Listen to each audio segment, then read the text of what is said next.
Nossa próxima expositora é médica, mestre em epidemiologia pela Universidade Federal do Rio Grande do Sul, doutora Gracianly Pereira.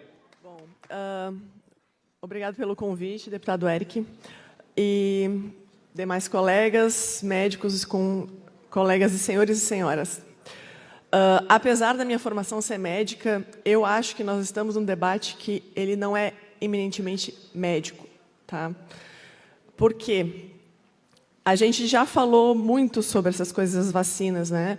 Elas serem feitas com apenas uma proteína, que é a proteína que é mais imunogênica no sentido de ativar o sistema imune, né? Que pode, no final das contas, se virar contra o próprio paciente, né?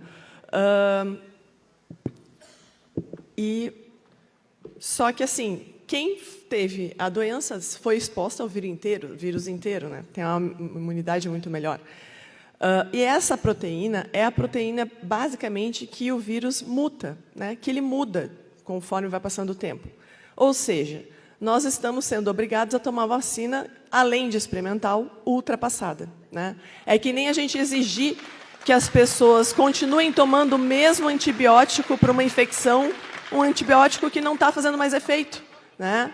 Por quê? Alguém precisa gastar essas vacinas que compraram, né? Muito bem. Outra questão são as vacinas de RNA mensageiro. As vacinas de RNA mensageiro, né, a Pfizer, a Moderna, elas são vacinas experimentais total, porque a gente nunca teve nenhuma outra vacina na história da humanidade aplicada em massa em humanos com essa tecnologia. Tá? Nunca existiu. Nós estamos sendo submetidos a isso em massa, entendeu? É um monte de cobaia barata, para quem eles não vão precisar nem pagar se tiver qualquer problema. Tá? Para vocês terem uma ideia, a principal linha de pesquisa de vacina de RNA mensageiro era para fazer terapia imunogênica em pacientes com câncer, né, para que células de defesa do organismo reconhecessem as células cancerígenas e fossem lá atacá-las. Ou seja, uma pessoa que realmente tem uma doença grave, uma doença que vai levar à morte em pouco tempo, ou seja, já está doente, não é prevenção. Tá? E mesmo assim, nesse cenário, elas nunca foram aprovadas para uso em humanos. Tá? Então, eu quero só que vocês tenham noção do risco que vocês estão correndo. Muito bem.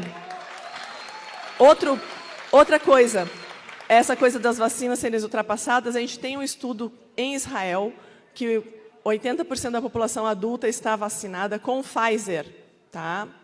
Que no início tinha uma eficácia de 80% a 90%, que agora tem uma eficácia de 40%, exatamente porque o vírus muta. Tá? E porque a população israelense não foi exposta aos outros vírus, ela não adquiriu imunidade, digamos, de rebanho, que todo mundo gosta de falar, mas pouca gente se expôs, e agora o que eles estão fazendo? Eles estão tendo delta a rodo, tá? Porque a vacina não protege, né? E eles têm muito suscetíveis. Tá?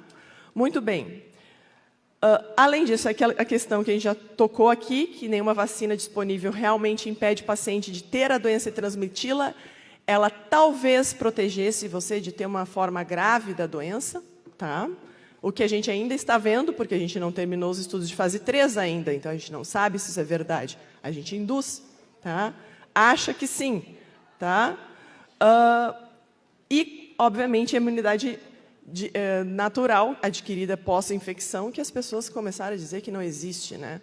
Todo mundo sabe que se você tem catapora, a criança, inclusive a doença benigna de infâncias, quando não tinha vacina da varicela, que é uma coisa recente, a gente ficava junto com quem tinha para ter de uma vez, para depois não ter quando era adulto, certo?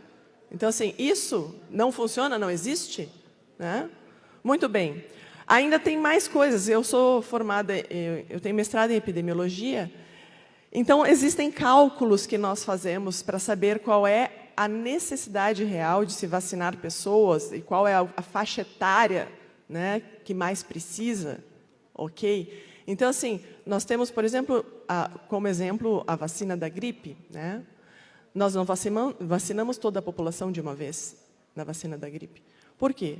Porque a gente vai vacinar quem tem mais risco de se hospitalizar, de morrer. Né? No coronavírus, a gente tem exatamente uma faixa etária para isso, porque a gente sabe o risco de morte das pessoas com mais de 50 anos, 60 anos, né?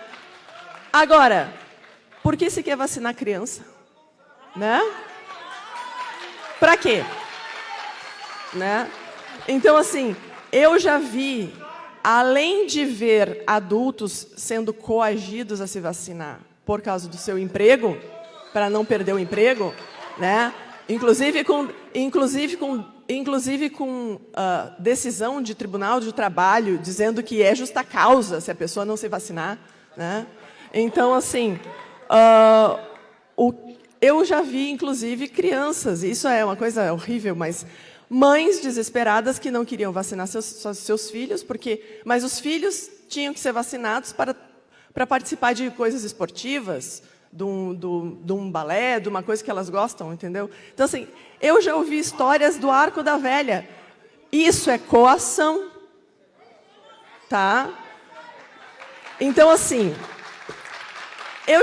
eu tinha, no início da pandemia, começado a fazer certas publicações de Facebook, calculando como é que estava evoluindo, mas eu desisti. Porque, no meio da história, isso aí se politizou de uma maneira que ninguém mais estava... Não adiantava tu falar. Né? Ninguém mais queria saber. Era uma narrativa, não interessava o cálculo, as coisas como elas estavam indo. Né? Então, assim, a gente assistiu de camarote e me fez meio que deixar de lado um pouco essa história, porque se trocou medidas de epidemias que sempre foram feitas. Depois vocês vão ouvir o Dr. Osmar Terra, que estava presente na condução das epidemias da influenza, né? Trocou-se medidas que sempre se fez por umas coisas histéricas, sem comprovação, sem nem ideia científica assim, para dizer, não, realmente a gente pode tentar isso. Era simplesmente para fazer alguma coisa. Se plantou um medo de uma doença e aí as pessoas aceitam a fazer qualquer coisa. Né? Bom, isso, inclusive, também... a gente poderia falar sobre a questão das medicações off-label. Né? Eu não entendo por que alguém não tem medo de tomar uma vacina que foi feita ontem, mas tem medo de tomar uma medicação que tem mais de 70 anos de uso. Tá? Não entendo como é que alguém saudável que vai tomar uma coisa que, teoricamente, é preventivo, como uma vacina, ou seja, eu estou saudável, não preciso me submeter a isso. Mas eu não posso tomar uma medicação seguríssima, com todos os efeitos colaterais conhecidos e irreversíveis, se eu estou doente. Não faz sentido. Tá?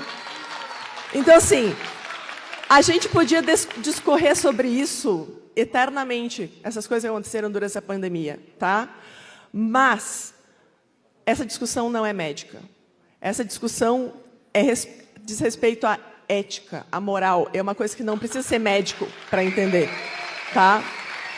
Diz respeito à liberdade individual de não ser coagido.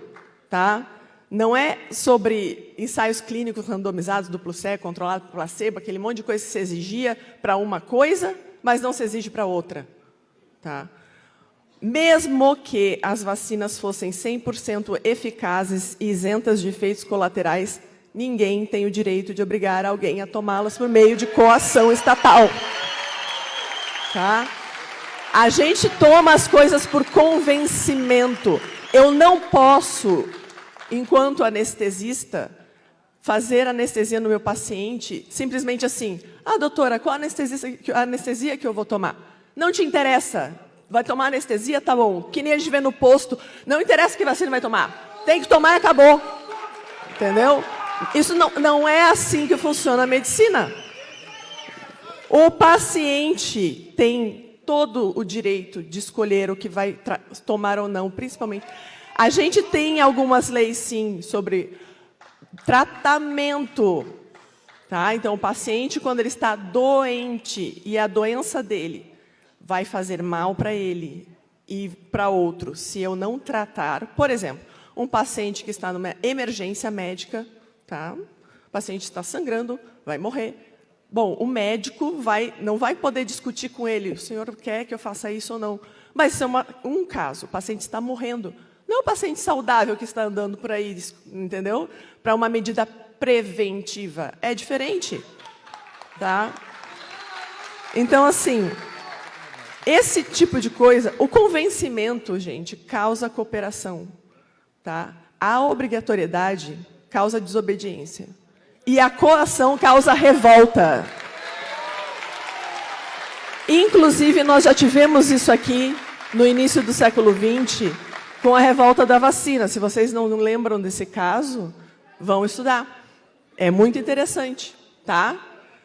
Bom, então, vamos pensar no seguinte caso. Isso eu vou dar um exemplo que é como eu me sinto, tá? Porque eu já tive Covid, eu estou imunizada, muito melhor de qualquer pessoa que só tomou a vacina, mas a qualquer momento eu posso ser coagida a ter que me vacinar simplesmente para entrar numa farmácia. Ou, como acontece na Europa, inclusive eu recebi vídeo hoje, lá o pessoal está revoltadíssimo fazendo protesto, vocês não vão ver isso na televisão, tá? Paciente, vozinho, tá? Chegou na porta do seu posto de saúde para medir a glicose. A senhora não tem passaporte, a senhora não pode entrar. O que é isso? É por saúde uma coisa dessas? Tá? Então, assim, um governo que quisesse punir alguém que se recusasse a ser estuprado, alegando que se você não resistir, sexo é bom, mesmo que você não saiba quem é que vai adentrar o seu íntimo, e que se nega a colocar... E diz que, se você se nega a ser estuprado, você está colocando outros em riscos, porque o estuprador pode ir procurar outra pessoa para estuprar. É um absurdo.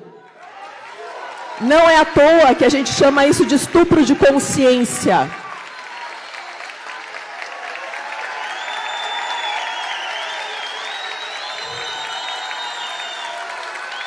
Então, assim, para terminar... Eu reitero que nós estamos aqui discutindo sobre algo muito mais precioso e difícil de reaver que a própria saúde. Nós estamos aqui falando de coisas que nos diferenciam de animais irracionais, um gado numa mangueira para receber vacina, tá? Que é a liberdade de consciência. Tá? A nossa liberdade, quem acredita em Deus, nem Deus tira de nós. Tá? Então, não há qualquer direito de se impor um passaporte vacinal, que, além de tirânico, não apresenta qualquer benefício à saúde, e isso a gente já viu. Muito obrigada. Muito obrigado, doutora. Acredito que a reação da população demonstre a concordância.